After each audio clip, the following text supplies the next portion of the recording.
We were going to talk about your charity efforts you're doing for with your cameo to commit to the Bradbury Sullivan LGBT Community Center in Allentown, your hometown, Mhm. and we'll talk a little bit about current storylines and current happenings on Ring of Honor TV. Colin's pretty well versed in that. So first things first, you just had a feature in outsports.com. They were profiling you're committing all your profits from January 13th through April 1st. It has some special meaning to you. It's your birthday and your wife's birthday. Uh, and it all started, so to speak, with a challenge from or a review from Jim Cornette, and now you took that as a way to do some good. So why don't you tell everybody that's watching, what you're doing and how they can get involved too. Yeah, Jim Cornette gave me a ton of free publicity. I've known Jim for years, and I've never asked him for anything other than some advice here or there, or when we called the Crockett Cup together, just for, how do I do? What do you think? That sort of thing. And, Jim and I have been friendly for a minute, and I know he's controversial, and he said some things Is that he? I wouldn't have personally said.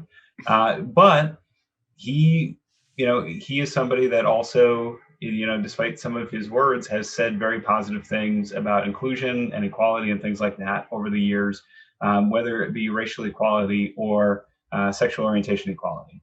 And for him to say that, and for him and Brian Last to review my cameo on one of their podcasts and say that at $10 it was a bargain, it's the most genuine cameo you're going to get. He puts his heart and his soul into it. That was really nice. And after that, I got maybe 6 cameos. And previous to that, I'd probably done about 30 total over the year or so I'd been on Cameo. So when you get 20% of your previous lifetime, your lifetime high before that, something must be going right. And my wife and I have been extremely fortunate through the pandemic. We've maintained our employment. We haven't had to worry about food. We haven't had to worry about electricity. We haven't had to worry about anything during the pandemic. So we've been trying to extend our efforts and really pay it forward, especially in our hometown, Allentown, Pennsylvania.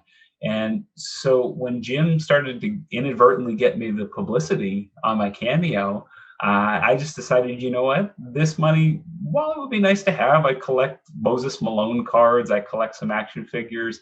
It's probably best suited for somebody else right now. And somebody else could do a little bit more with this than I could.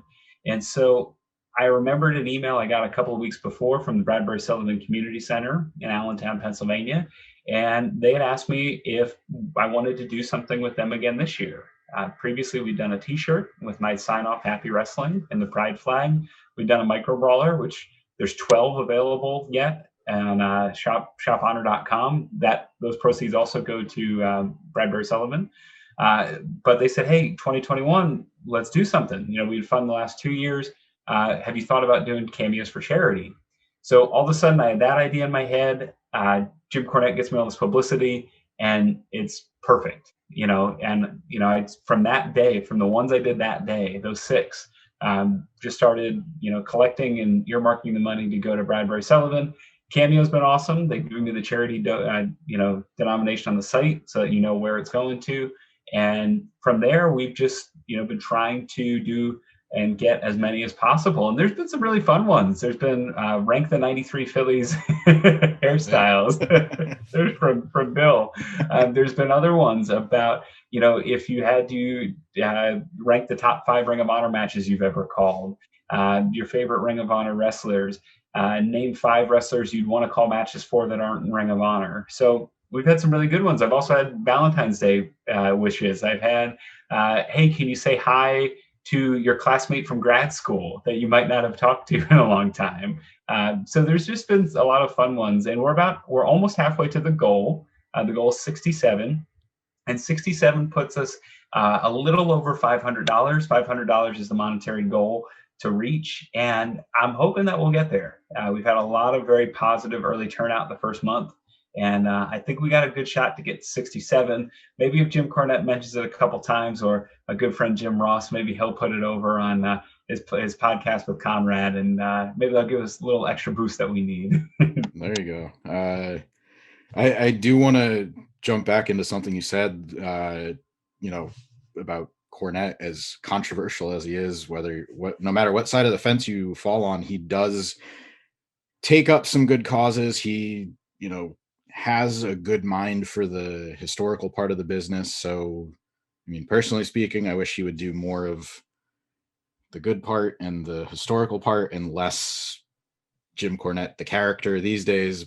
But that's for another conversation. And as you mentioned, like I saw you posted, you were like, okay, here I'm going to do from this date to this date by a cameo. I was like, all right, what's the most random thing I think you would participate in? And I asked you to rank the hairstyles of the 1993 Phillies, and you did it, and it was far and above what I thought. You killed it. But more to the point, at the time you had a Phillies-esque haircut, and now I noticed you're close shaven like I am. Is this your first interview without the mullet? So technically, yes. Technically, airing, yes. I've done a series of Ring of Honor TV tapings without the mullet, sadly. It was getting to the point, you can tell here, where I had a lot here, not so much here, and a whole lot here.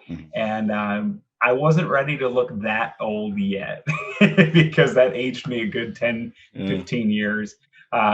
I'm okay with going a little bald, and I'm okay with the hairline receding. But when it starts to get kind of patchy like that, and you have the party in the back like I did, it ages you a couple of years, maybe a dozen years or so. So, with the two little ones running around, I was starting to, with shoveling all the snow, I'm feeling older every day, and I just didn't want to feel even older. Balding in the front with this huge mullet in the back. So.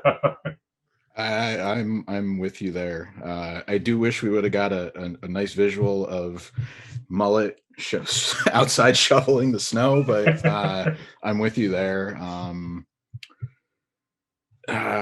So one more thing I wanted, you mentioned the micro brawlers, and I know you're kind of a fan of them. What is it about them? Because there's the wrestling connection. Mm-hmm. They're a collectible. You can get a ton of them on Pro Wrestling Tees. There's all kinds of varieties. There's Ring of Honor. There's AEW. Like, what is it about them? I think the first thing that jumped off the page was when I was younger, I collected all the LJN figures. I collected the Hasbro figures, and I have all the Hasbros. I'm missing, and this is a new development. I didn't realize I was missing this. I'm missing this short-haired Andre the Giant, not the black strap, but the second. There's 3 Andre the Giants in the LJN set. I'm missing the second one. So I have almost all those, including the tougher to find black carded set. And I was right about the time the Micro Brothers came out.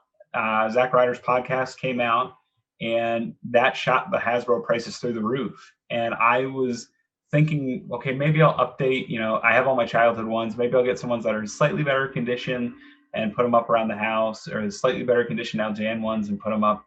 But those prices skyrocketed. So my outlet was collecting these new things called Micro Brawlers, and they're from Pro Wrestling Tees. And my first one was given to me by Colt Cabana, who was my broadcast partner for a long time. And he gave me one of his. He said, these are cool. Ryan at Pro Wrestling Tees is making them. And, I joked and said, yeah, it'd be fun to have one of me someday. And 3 years later, there it was. But what I really like about them is, like you said, they have micro brawlers for just about every company, with the exception of WWE. And there are names that are WWE Hall of Famers. So for me, it's crazy because I'm in the same action figure line as the Macho Man, as Andre the Giant, as Ultimate Warrior, the Honky Tonk Man, Demolition. All of these amazing names I grew up watching. I have a little action figure now that can sit right next to them, which is pretty neat. And it's such an honor because there's only 2 announcers right now that they've made. One of them's Jim Ross, and the other one's me. And I hope we get a Tony Schiavone. I hope we get a Caprice Coleman. I hope we get an Excalibur, a Kevin Kelly. But right now, it's pretty neat to be in that kind of company. So For me, it's the colors. It is, if you've never held one in your hand, they're surprisingly heavy. They have a really cool texture. I take mine all out of the box, including I have the limited edition angle, I have the limited edition Iron Sheik. I know they're going for hundreds of bucks. I'm taking them out. I'm letting them breathe. I'm taking them out of the package. I bought them to display them. And so for me, it's the colors, it's the texture, it's the fact that they cross all these different historic eras. I'm going to be bugging Ryan because I've had a new affinity for 40s and 50s wrestling. So I'd like to see Gorgeous George. I'd like to see Buddy Rogers. And then maybe into the 60s, Bruno Sammartino, Argentina Rocca, just some of those names, Bobo Brazil. It'd be awesome to see some of the super classic names, especially now that, fortunately or unfortunately, due to Zack Ryder, these have also shot up in value. So the weirdest thing for me was I go on eBay and I'm a big, if I'm bored and I'll just click through eBay. I thought it was hilarious because there's still about a dozen, as we record this, of my micro brawler available on shophonor.com. And I saw on eBay a few of them sell for $13.99, $15.99 when they're only $9.99 at shophonor.com, and there's still a handful left. So it's interesting to see the secondary market for them build. But I was a longtime figure collector. I love that there's all these different companies involved. And I just love the colors, the texture, the presentation. And it's just a really, really cool set. And now I think there's close to 150. The first set was a Ring of Honor set, which is always kind of neat. And now you're just exploding with all the different companies. It's really cool. Yeah, like you said, you could get them on prowrestlingtees.com, shophonor.com. I know you have your Pride micro brawler on there. Danhausen has a micro brawler. Nice of Dave Honor to get that for him. Right. And day one sellout. The first day was available to the public. Danhausen sold out. There might be a variant, I'm hoping. I know they're not going to re-release that one, but the demand is high enough that Danhausen probably will hopefully get a second one for those that missed out on the first one. So if you missed out on Danhausen, there's still a limited amount of me, Session Moth Martina, Bandito, Jay Lethal, and Roosh still left on shophonor.com. I'm going to pass to Colin now. We can talk a little bit of current events. I don't know. It was a terrible transition. No worries. I guess before current events, I have to say that I'm very glad to be here, Ian, because I've had the absolute honor and privilege of speaking to a couple of Ring of Honor wrestlers recently. But when I made a list of the people I want to interview from Ring of Honor, you were right up there at the top of the list because to me, you're the voice of Ring of Honor. As long as I've been watching the product, and just having you be this fixture of this weekly program, for me it's every Monday night. I watch it on Fight, so just to hear you say Happy Wrestling every Monday, it's as much a part of my week now as it is watching Raw and any number of other shows. It is just part of my week. I know that I speak for many fans in that respect. So to me, it's an honor to speak to you and to just pick your brain about Ring of Honor, because it really has been remarkable to see how much the company has really kind of taken the opportunity to basically reset when it was forced to, go dark and just kind of not go back to the drawing board, but to take the opportunity to do something different. And that started with the Pure tournament back in September. And just ever since then, we've seen the company really take off. And I just kind of, I think the wrestlers they're in the ring, they're wrestling, but the broadcasters really are kind of have their, I guess you could say, their ear to the ground. You guys are there, you're seeing this all unfold every single week. And I just kind of want to see what you think about kind of this period of time for the company. And if you could just kind of touch on how the company has really changed since it's, I hate to say restarted, but I think that's really the most appropriate term, because I think of an interview with Joe Coughlin I listened to recently, the chief operating officer, and he said that the television product he believes is better than ever because of the fact that the down period allowed Ring of Honor to assess its programs, assess it the way it was presenting television, and it's a lot easier. He said basically it's a lot easier to change something when you're kind of removed from it rather than when you're doing it on a weekly basis. So just wherever you kind of want to pick up, just I'd love to hear your thoughts. Yeah, 100%. Our executive producer, I don't think it's any secret, is Delirious, and he was somebody that had always liked UFC and had always really enjoyed everything from UFC 1 to present day. And I think you see a lot of that influence in our product right now. If you watch the NFL in particular, if you watch just an hour of pregame where they go through and they interview the quarterback, they'll interview the head coach, they'll interview maybe a rookie who's playing in his hometown for the first time. There's these very distinct elements that help enhance and get you connected to what you're watching. So for me right now, taking those elements of getting to know the wrestlers that are wrestling, not just from a quick dump from Caprice and I of, well, this guy's is his 7th match and oh my God, he's the first time they're fighting and that's all you hear about him. For me, it's more powerful to hear them in their own words to describe what this match means to them, what their opponent means to them. And it's really helped establish wrestlers in Ring of Honor. And some of the criticism over the years was, Ring of Honor may have had difficulty creating or establishing new wrestlers or new stars. And when they hit a certain point, they'd go to WWE or they'd go off to a different direction. But this kind of reset and relaunch has really been able for fans to get to know Tracy Williams, who was an MVP in 2019, but honestly, he really only had one feud, like one concrete feud. Now in 2020 and 2021, he's got his hands in everything. And you know who Tracy Williams is, and you know his moves, and you know what he's going to try and beat you with. Same thing with Jonathan Gresham. Jonathan Gresham made his Ring of Honor debut in 2011, and he wrestled Kyle O'Reilly. It was a great match. But really wasn't until 16, 17 where he got to know him a little bit. And Gresham never really had a feud other than maybe with Jay Lethal. And then from here, we get to know what Jonathan Gresham's wanted to do this whole time. He's wanted to come and wrestle, and he wants to wrestle the best wrestlers, but wrestle them under his own rules, and bring back the Pure Championship. The list just goes on and on of these great wrestlers that we're getting to know, in large part due to the format that we have now of television. And I can tell, it's really interesting. There's two ways I can tell if somebody's watched Ring of Honor or not within the last 6 or so months. If they say that you don't have characters, that's false, because I can tell right away they haven't been watching our television program, they haven't seen our interviews, they haven't seen the way our TV's structured. The other way is to say, well, why is Shane Taylor wrestling in the main event? Shane Taylor's the most underrated wrestler, and those two questions will let me know right away that you have not been watching Ring of Honor and that you really haven't been in tune with our product. But to take it back to what you said, I love the television format, and the break gave us just a way to reset. And Delirious has been a catalyst in that. Our director Mark Brown has been a catalyst in that. Mark is the guy that's in my ear, kind of directing my shots and telling me about graphics and camera angles and things like that. So credit to him as well. And we have a guy named Zane who's awesome. Zane is a guy that, with Delirious, with Mark Brown, puts together those video packages that you see and hear each week. And he has really been, he in particular has been sort of the unsung hero of this relaunch.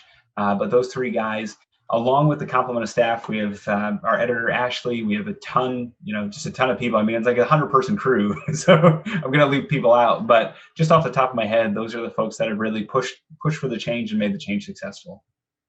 Absolutely. And I've definitely noticed the interviews before each match, and even the ones after the match, just they really do help tell the stories. And I completely agree with you. Like, it's ridiculous to say Ring of Honor doesn't have characters, because I think back to a couple weeks ago, I think it was like the holiday episode, even the dojo students got the pre-match interview, and that gave them the chance to say, this is who I am, this is what I stand for, this is where I've been. So even for the biggest example of someone you could say like that's not a character because they don't have the previous exposure, they got the chance to form a character even in a called a 2-minute interview. So that's definitely been one of the biggest differences that I've noticed and that I've really appreciated. But that's one of those reasons that, to me, it's the show even more than ever, I would say, has become like appointment viewing. And I say it every week on my podcast I do for the Ring of Honor weekly show, but it really does get better and better. Like you guys announced the card for next week. You've got,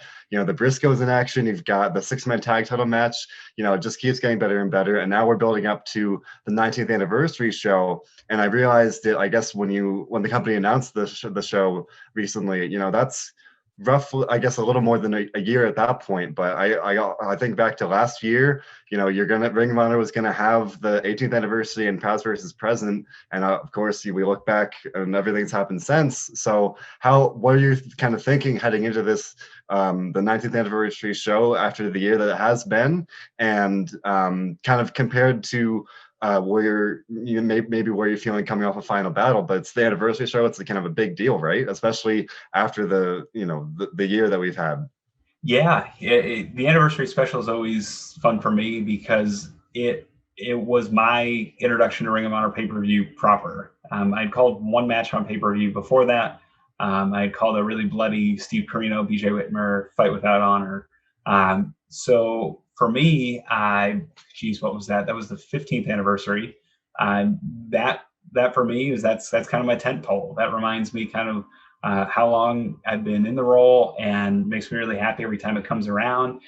We always have a good time in Vegas, and this year it's going to be in Baltimore, and even in the bubble we have a good time there. And the anniversary has produced a lot of killer classic matchups. And off the top of my head, Bobby Fish and Jay Lethal from 2017, Adam Cole, Christopher Daniels from 2017, Dalton Castle and Jay Lethal from 2018. I wish we could have done it last year. I think Roosh and Mark Haskins would have tore the house down. I think some of the past versus present matches would have tore the house down too. But this year it's something special. I think we've learned as a company not to take for granted just the ability to go out and be part of a big wrestling event. And this year it's really interesting because we don't know who the world champion is going to be going into the pay-per-view yet. It could be Roosh, it could be Shane Taylor. Shane Taylor could be walking in with 2 championship matches because all the titles are going to be on the line. And so for me, this is where it starts to get interesting, because we're far enough out where we could totally see a new champion, but we're close enough where you don't know if that's going to be the case. And so these championship matches that we have, it's like the Goldilocks zone of wrestling for me as a fan, because I'm not sure what's going to happen. And the 6-man titles are on the line this week. We're also going to see Dragon Lee and Kenny King take on the Briscoes. The winner of that gets a title shot the following week on Championship Edition, where they'll face Lethal and Gresham, and then Roosh versus Shane Taylor for the world title. And Jonathan Gresham is going to be defending his pure title. There's a number of different wrestlers that can contend for that. Anybody in the top 3 can challenge under the board of directors rules. So I'm just thrilled about kind of where we were with the uncertainty. Ring of Honor ended up keeping us safe. They kept us healthy. They test us so that we know that we either have or do not have COVID. They prevent the spread. Thankfully, we've been safe. We've avoided anybody coming to the bubble with COVID, and thank goodness we haven't had any spread there. So it's just something that we're not taking it for granted anymore. And I think the wrestlers show that in their matches too, just with how hard they go and with the intensity level. Whether it's the pure matches, whether it's Mexa Squad taken to the sky, whether it's Roosh and Brody King beating the heck out of each other, it's something that I don't think anybody's holding back anymore. One thing I did want to ask, one thing I did want to ask is, Baltimore and Maryland's always been known as home base, but Las Vegas, Philadelphia, like you've had these touring towns, and not asking if you're like getting the itch to get back on the road, and that's a whole different conversation. But I mean, you're in a different format, because usually it's you go to a town, you have a pay-per-view, and then you tape weeks of TV, but this is even longer. Like, this is extended. It's in one location. Are there any anything that you've seen on the first few episodes or the first couple tapings that really you'd be like, oh, if I was in another, whether it was like crowd noise or, just a venue, like, oh, this would have been different, or this would have been well received or received different if we were in X venue, like anything like that you could try and adapt to where you are right now? Sure. I think there's a lot of things. I think for the Pure tournament, the kind of the silence of the UMBC arena actually added to the technical wrestling, and I think there was a weird harmony with what we were seeing and that environment being able to add something to those matches, because it allowed Caprice and I to really focus on the holds and the moves and why the wrestlers might have that sort of strategy. For things like Roosh versus Brody King at Final Battle, or Shane Taylor versus Jay Briscoe, I think the fans would have responded huge to those. I think they would have responded to the violence and would have responded to the just sort of the intensity. I think one of the interesting consequences is this period in the empty venue has allowed us to show our fans what pure wrestling is. And so when we do come back, I think those matches will be even more received had we just started to do them just out of the gate. Because I think back to a match with Silas Young and Jonathan Gresham. I think it was Best in the World 2019, where crowd kind of knew the rules, but not really. And there's some really cool stuff happening. And if you ask somebody who was there their thoughts on the match versus somebody that watched it with the commentary and the rules posted on the big screen for them at home, I think you would have had two different answers on whether or not they liked it. And so it has been a blessing to be able to help educate the fans on what the pure rules are. Now, I, for now, really enjoy the empty arena. And I think it's because it's sort of an honest admission of where we are as people. We're still going through this pandemic.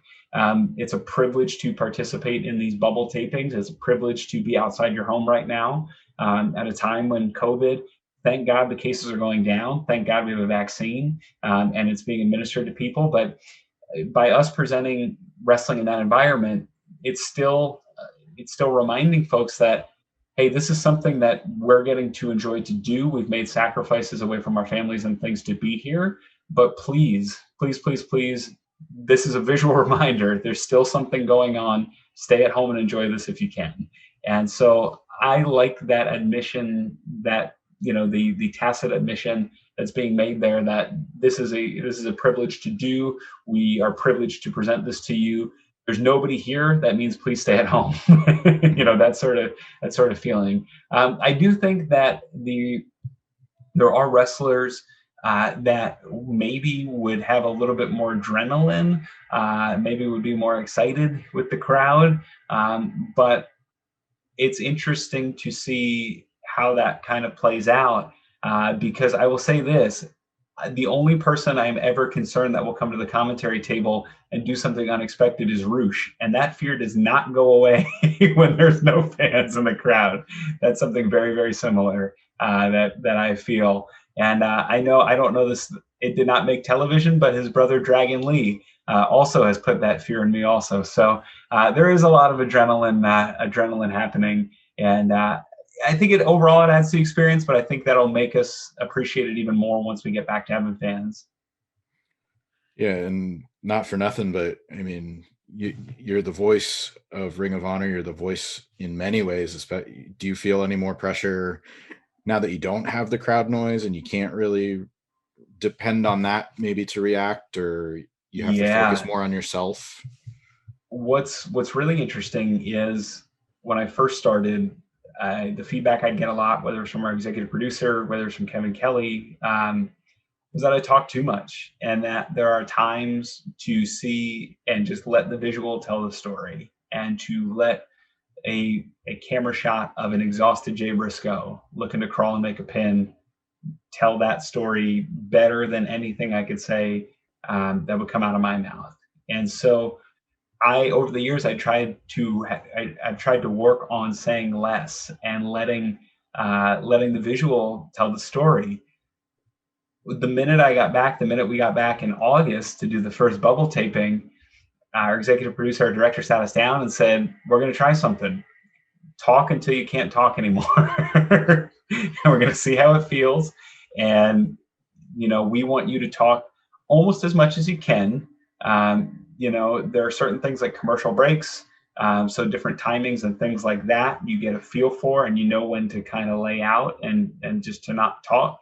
But for the most part, the instruction has been talk more than you've ever talked before, and just continue to have what feels like an ongoing conversation with Caprice throughout the match. So it was weird in that respect, because I had been conditioning myself and working on talking less, and then getting back into the bubble in August. It was, hey, you know what? Maybe I remember how you were always talkative. Maybe amp that up a little bit. I will refer back to Colin. Anything you've noticed from watching? Because I know you joined us, and it was like regular Ring of Honor TV, and then we had months without new content, and now you get back to covering it weekly. Is there anything that you really notice as far as like watching from a fan perspective that's different, that really stands out? Yeah, no, it's all better to me. I'm very biased in that sense, but I have to admit, when I started watching Ring of Honor kind of, I guess full time, for lack of a better word, when I started working here, and that was in February of 19. So normal world, pre-pandemic world, fans of the show, and Ian, as you just said, a very different context for a wrestling show, even from a commentary standpoint, and then kind of going dark, and then kind of everyone collectively resetting, both the wrestlers, the commentary team, and me as a viewer, coming back this past, I guess that was, again, September for the Pure tournament. It was very different. And you touched on it beautifully earlier, that empty arena atmosphere really did allow the wrestlers to really wrestle, right? To tell the story of pure competition, of just trying to one up each other and to be the better man. And I think that the lack of fans helped create this atmosphere where it was about the competition and less about a wrestling spectacle in a way. And I think that really helped the tournament come across even better than it may have otherwise. I think that helped the finals, especially. I talked to Tracy Williams about it, just this real grueling match, especially when I talked to him. I didn't realize that was at the end of a taping where I guess he and Gresham had both wrestled several matches. So that really helped sell that feeling of just, and every match of these two athletes going out there without the added adrenaline of the fans. And I just think it's interesting to see, even outside of the context of the Pure tournament, we've still seen the Pure Rules matches. And as you said, I'm someone, I feel the exact same way. If I were at a show watching a match that I didn't necessarily know the rules of, I'm sure I'd feel differently. But then being able to hear you and Caprice talk about the rules and just kind of explain some of the psychology, it makes it come across even better than it may have otherwise. And, I may be in the minority here, whether it's wrestling or sports, I tend to say I'd rather watch at home. I'd rather have the commentary and have that add to my experience as a viewer. I mean, I notice it on a weekly basis, even if it's not a Pure match. You and Caprice, you said a couple minutes ago that you like to have the interviews tell the story of who these characters are. But when I'm watching these matches, we're watching. I'm trying to think. Let's say, I guess I'll project. This upcoming week, we'll see Mike Bennett and Bateman in this grudge match. I'm sure you and Caprice will be talking about, the bad blood there, the fact that, the Righteous broke Bennett's ankle back at Final Battle. These little things that, while, I saw it live, I watched it happen, but being able to have that narrative kind of contributed to by you and Caprice, the commentary team, throughout the match, that helps so much, especially when you don't have the fans to add that that electricity. It's less, again, I guess to make it full circle, it's less based on the fact that it's to the wrestlers wrestling in front of a live crowd, and it's more of a story. And I think that has been the biggest difference that I've noticed, where between the interviews and the added difference with the commentary team trying to tell, as you described, as an ongoing conversation. I like to think of it as this ongoing narration in a way, right? Where it's not only the wrestlers and the moves, but it's why are they doing this, both in a literal sense of the technical hold, or if it, they're trying to fight for a title match, or if it's Matt Taven and Vincent duking it out because it's this heated rivalry, whatever it may be. I think that's been my favorite thing. It's pure storytelling, and I think that's something that's often taken for granted in other companies, that I guess the whole package of the interviews and the commentary has just been out of this world in my mind. So that kudos to you and to Ring of Honor, because I think that the statement that the product is better than ever is absolutely true. Oh, we appreciate it. I think, there's been times where maybe we've had bigger stars. There's been times where maybe we've had more viewers. Right now, this is the most fun I'm having calling wrestling. And there's a great variety. There's great stories. There's a purpose behind every match. You're not going to tune into Ring of Honor anymore and see a match for the sake of seeing a match. There's been comments of, why do you only have 2 matches or 3 matches? Because every match means something. And we're not going to show, a 2-minute match or a 3-minute match when, on our television product, because we only have 44 minutes, with commercials. So we got to make it count, and we're going to bring you the best of those 44 minutes that we can. That's what's been exciting about this too. The pandemic necessitated something like Week by Week, which was originally an extra show to show, hey, this is what we're doing to pass the time during the pandemic. Hey, Ring of Honor's still a thing. Check out Honor Club. We're uploading, great historic matches. We have almost the whole back catalog up now. This is what Gresham's doing in the pandemic. This is what Rush is doing. This is what, but now you're seeing original content on there too. So, you are seeing matches. Every match means something in Ring of Honor. It counts toward the rankings. It counts towards grudges. It counts towards championships. You're going to see 2 or 3 of the best matches you'll see all week on Ring of Honor television. And then you'll probably see another 1 or 2 on Week by Week every week. So it's just this continual evolution. And like I said, there may have been times, I called All In, there was 11,000 people there. I called Madison Square Garden. There's 18,000 people there. I wouldn't trade that for the world, but I'm having more fun calling these pure matches and things like that, just in the weird kind of empty UMBC arena, than I was at All In, or at, maybe not Madison Square Garden. Madison Square Garden was a lot of fun, but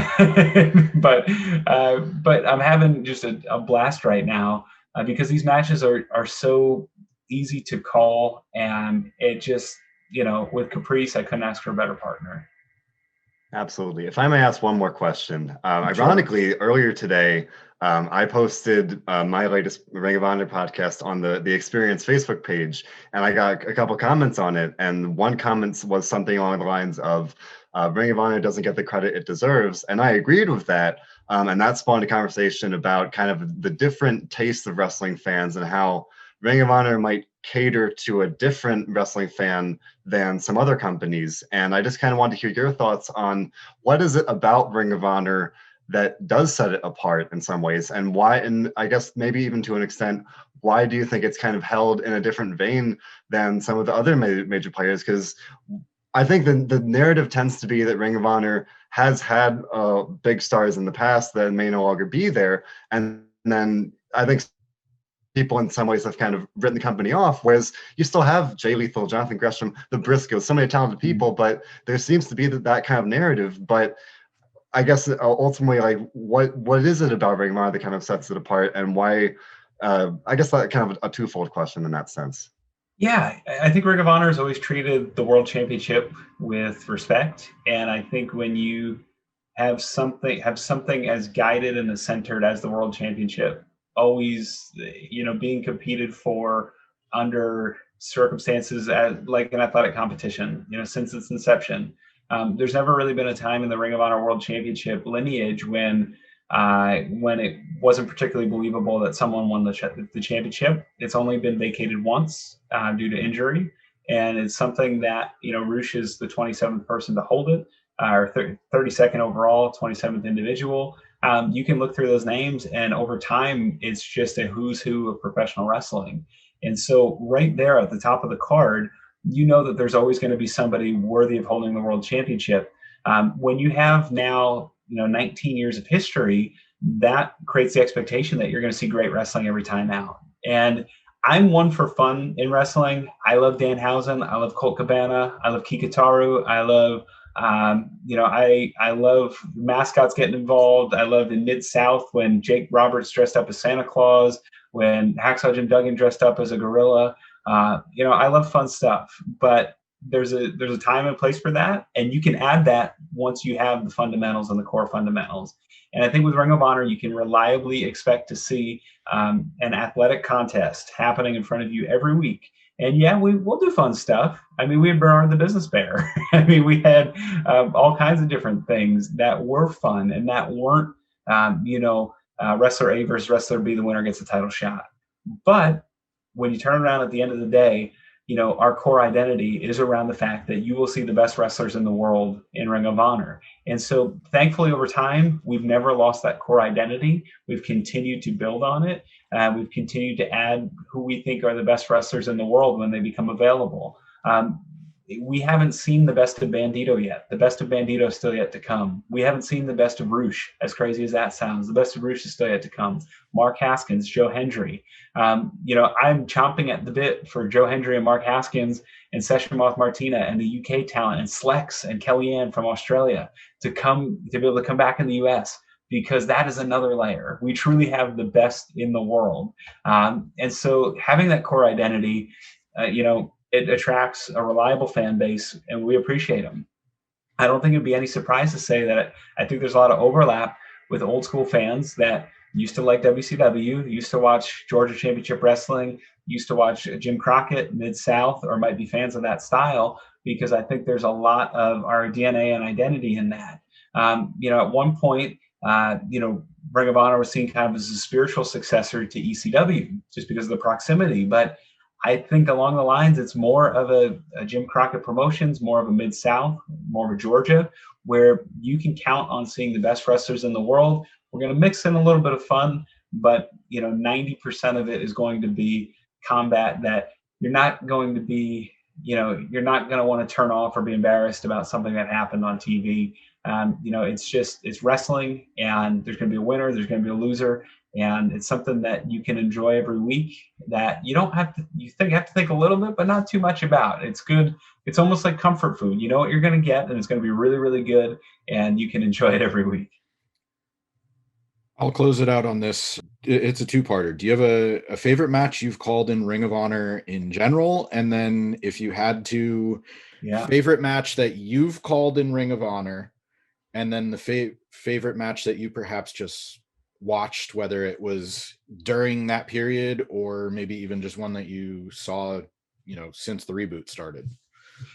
Favorite match that I've called, and I wish I could call it again, because I think I'm a little better now, and I think I would have done it a little differently and a little better, but I'm still kind of proud.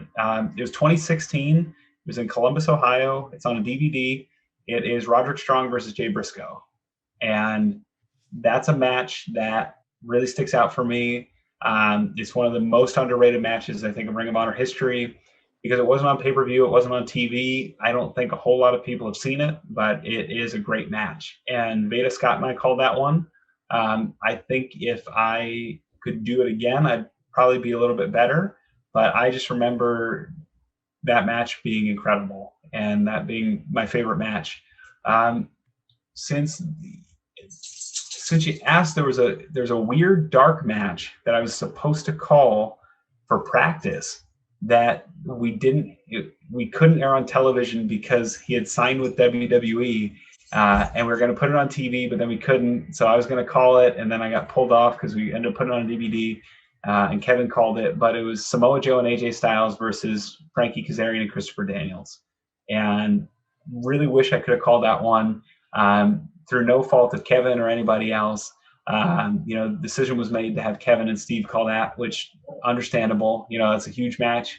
If it was for practice, that I would understand being able to call it, but the choice was made not to use it for TV, but for a DVD. So I wish I had called that one. Since the restart, there's been a ton of great matches. Tracy Williams versus Jay Lethal is a killer. That was an awesome match.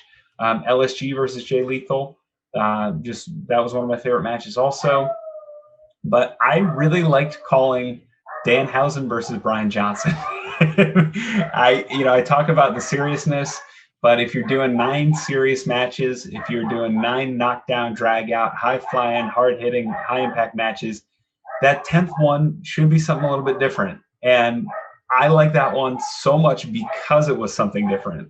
If you did 10 of those, I don't think it would work. But because they're both so good, Brian Johnson and Danhausen are very underrated at what they do.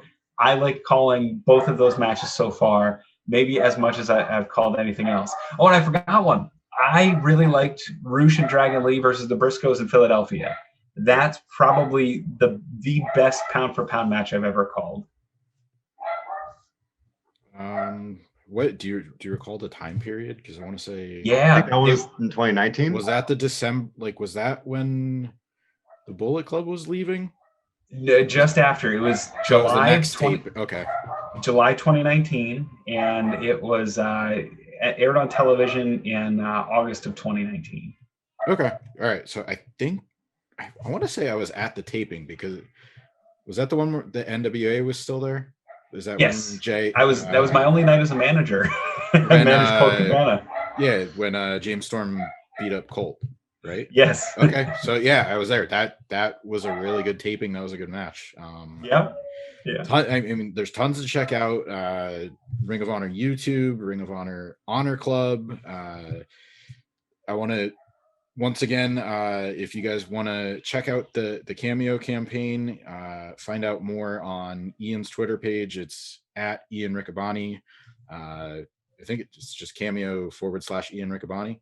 That's right. Catch him on Ring of Honor TV every week, on Honor Club, your local area, Fight every Monday. Ian, thanks very much for your time, and I'll let Colin close it out here. Yeah, I mean, everybody I talk about every week. Ring of Honor really is better than ever, and I'm enjoying it. And Ian's work as the play-by-play guy is a large reason why. So I know I can speak for probably every Ring of Honor fan when I say that I'm very excited to see how the following year unfolds for Ring of Honor. And thank you very much for your time, and it's been an absolute honor to speak with you. Yeah, thank you, Colin. Thank you, Bill. And anytime, there's going to be a lot more to talk about this year. Especially compared to last year, but I think there's a lot of things in the next couple of weeks. I've seen and called a couple of the matches. I don't think that's a secret.